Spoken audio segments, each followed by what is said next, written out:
Okay everyone, this is going to be a short video going into some basic painting techniques and things to keep in mind as we start our gouache paintings.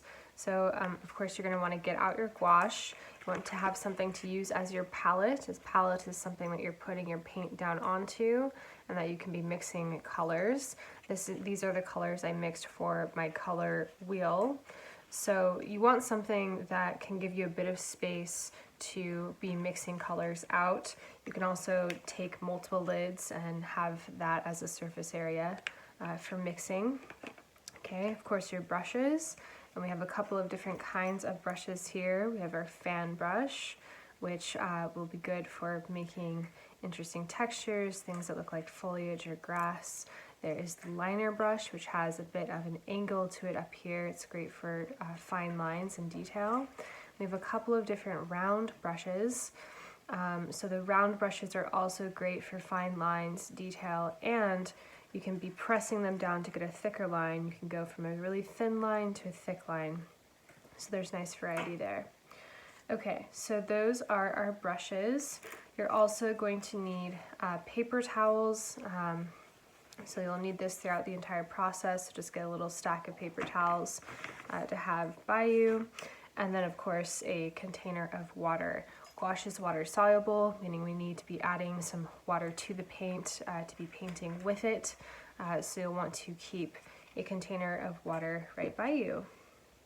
Okay, so I'm going to put a little bit of fresh paint out. Okay. And actually, before I do that, I do want to show you that gouache is resoluble. So what that means is I can go back in, wet my brush, I can go back into what is dry paint and work some water into that and kind of reactivate this paint. So when you're working with gouache and you have a palette like this, you want to save the paint that you have mixed out here or put down here because it's still definitely usable. It's completely usable, okay? So even after it dries, it is resoluble. Watercolor is also like that, and that's about it. Acrylic paint is not that way. Once it dries on your palette, you just have to scrape it off, get rid of it. Same thing with oil paint. Okay, so let's put out a little bit of fresh gouache. I'm going to put out some more of the primaries. So for our red, we're using a deep rose. It's kind of a magenta. And we have this chromatic light blue. It's kind of a cyan blue, or similar to a cerulean blue. Okay. And then this lemon yellow, which is very similar to a cadmium yellow. Okay, so have some fresh paint out now, so I'm going to set this aside for a moment. Okay, so first things first, again, you need to be adding some water to your paint. You don't want to just be getting some really thick gouache and painting with a big blob of gouache like that. That's not really how this is intended to be used. Instead, you take this paint, gouache, and you water it down a bit with some water. Okay, which also is going to give it some nice flow, but you don't want to be putting really thick passages of gouache. It's kind of a thinner painting medium. Okay, and you can add different levels of water to your paint. So what I was doing there, I added a little bit of water, right? But the consistency of this paint is still relatively thick, kind of like a thicker liquid. If you think of something like a milk or a latte that has a kind of thickness to it, okay, and it's quite opaque, as in it's not see-through, and the color is quite intense. Now you can also push this more transparent, and you do that by adding more water, making it washier, okay? So this is much more like a thin tea kind of consistency. And especially as I start to drag this out, you can see how much more transparent that is. And it's more transparent as a result of the water. Okay. All right. So that's just dealing with the different levels of opacity and the kind of thickness of your paint. So the thicker you go, the more opaque it's going to be. Just remember though, you always want to be adding at least a little bit of water to this paint. You don't want to be going thick right out of the tube. That's not really the way to handle gouache. Okay, so let's go into a few more ways of applying this paint down, okay? And then we'll also talk about the functions of these different brushes. So this was both these applications. One was kind of washier, one was more opaque. Both were kind of wet application onto a dry paper. Now I'm going to show you wet onto wet. So what you do for that is first you wet the paper. You wet the paper where you're going to want this effect, okay? Then you get some paint, you're adding water to that, getting it fluid, okay? And I'm going to tap this paint down, and it's going to start to expand into that wet area where I've wet the paper previously. You can also do multiple colors. This gives it kind of a tie-dye sort of effect. So I'm tapping this pigment down. If I want it to move around more, I can add more water. So I just dipped my brush in the water, tapping that down. There's quite a bit of water here, which is fine. You can let that dry and it's going to maintain that kind of tie-dye sort of look to it. This can be great for creating gradients. This can be great for capturing a kind of sky sort of effect. You can also go in and manipulate the paint that you have here. So I'm going to start to drag some of this out and make some interesting designs.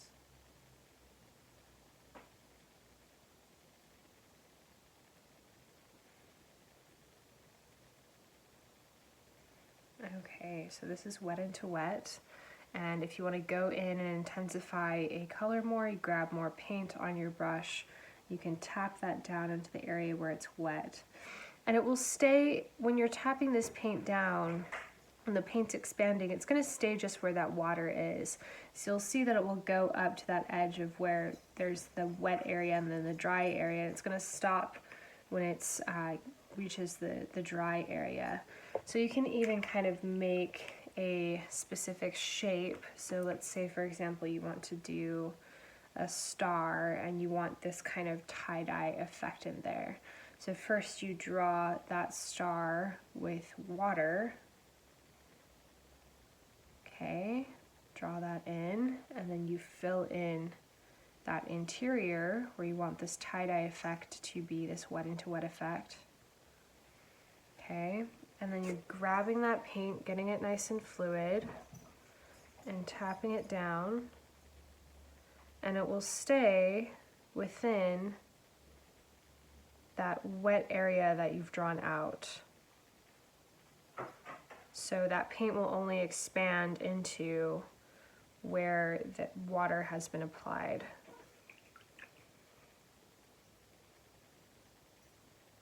Okay. As you add water to your paper, you might notice that parts of it will start to kind of crease or buckle a little bit. That's okay. You can always flatten it out later by kind of sandwiching it in this pad and putting a bunch of books on it. So don't be too alarmed at that. Okay, that's wet into wet. Now let's show a dry brush technique. So with this, I'm going to want a paper towel. I'm going to show this with the fan brush because this can demonstrate this really well. So first I'm going to grab some paint on my brush. Okay, and then I'm going to dab some of it off before I go to my paper actually, so there's not a bunch of pigment on there. Okay. And then I'm brushing on, kind of scrubbing on some of this pigment. And there's not a ton of pigment on there, right? Because I wiped it off. But it gives it this kind of textured look to it, which can describe foliage, grass, fur really well, anything with that kind of rougher texture. Okay, so that's dry brush. So let's go over these brushes a little bit. So the fan brush can be great for these kind of textures. It's also really fun to even just take some paint. You can combine different colors. Okay, and then I'm gonna go across the surface here. Right, and where the bristles are separated out, it creates these kind of different lines that can be really beautiful. Okay, so that's the fan brush.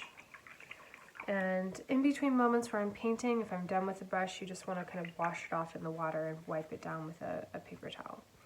Okay, so round brushes. You can load these up with paint. So I'm getting some paint on here, and then I am also rotating this brush around in the paint.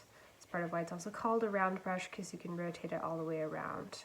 Can't do that with a flat brush or a flat brush, a fan brush or a flat brush. Okay, so if I'm just using kind of just the tip of this brush, I can get a fairly thin line, right? And then if I start to press it down more, those bristles expand and it gets thicker. Then I can also ease back up again back into a thin line. So round brushes, you can get that whole kind of variety going on there. Okay, and again, we have a variety here. We have a couple of different sizes with these round brushes. Round brushes are also great for doing little details or things like dots. I love to do kind of patterned dots, so I just kind of load my brush up with paint. Kind of want it to be even across the bristles, and then you're just tapping down and you can make these perfect little dots. And this is more of kind of that milk latte consistency with the paint. Not too watery. Okay, you can also do a nice wash with a round brush like this. So getting the paint nice and thinned down, washy, like a really weak tea. Okay, you can put some of that down, and then you can go back over the surface and fill in an area with a wash if you want to. And if you want it to go lighter, let's say you put too much pigment down, well, one, you could go and kind of soak some of that up with your paper towel. You can also create interesting textures with your paper towel. And then you could go back and get more water on your brush and keep, while it's still wet, you can keep manipulating the paint and dragging it around, and the more you kind of drag it out, the lighter it's going to get as well. Okay, and then finally our little liner brush. So that also kind of looks like a round brush, but it has this angle to it. So it's great for doing these fine little lines. So I'm going to get some paint on here and start to put in some fine lines in here. So that angle makes it really nice for carving into a small area, putting in little fine details. Okay, so those are some basics. Try out your different brushes. Think about the type of consistency you want for your paint. If you want an area to be super transparent, you're going to need to be adding more water. If you want it to be more intense, more opaque, you're going to want it to be a thicker consistency. Not right out of the tube, you're still adding some water to it, but kind of a thicker liquid. You can try these different paint applications from wet on dry paper, to wet onto wet, to dry brush onto dry paper. As always, feel free to message me or email me with any questions, and I look forward to seeing what you create.